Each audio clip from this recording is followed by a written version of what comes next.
This channel does not promote any violent, harmful or illegal activities. All content provided by this channel is meant for an educational purpose. বাঁকুড়ার বরজোড়া ব্লকের রাউতোড়া ও ভৈরবডাঙ্গা রাস্তার উপর শালী নদীর কজয়ে হুড়মুড়িয়ে ভেঙে পড়েছে। অতি বর্ষা ও নিম্নচাপের জেরে ফুলে ওঠা নদীর চাপে ক্ষতিগ্রস্ত হয়ে শুক্রবার বিকেলে কজয়ের মাঝের অংশ ধসে পড়ে। ফলে রাউতোড়া, কানাই, নামাই, গরিববাটি, জগন্নাথপুর, দধিমুখা সহ 25 থেকে 30টি গ্রাম, সোনামুখী ও বাঁকুড়া শহরের সঙ্গে যোগাযোগ বিচ্ছিন্ন হয়ে পড়েছে। শিক্ষা, স্বাস্থ্য ও নিত্য প্রয়োজনীয় কাজে ভরসার একমাত্র পথ ভেঙে যাওয়ায় চরম সমস্যায় পড়েছেন স্থানীয় বাসিন্দারা।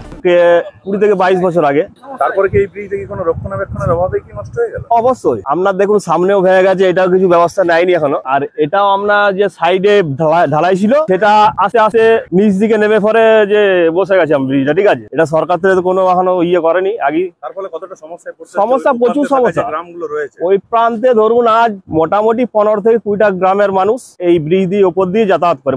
উপরন্তু আমাদের এখানে স্কুল আছে বড়কুড়া, স্কুল বন্ধ হবে না, যেগুলো ওইদিকে আছে ছাত্রছাত্রী, তাদের খুবই অসুবিধা।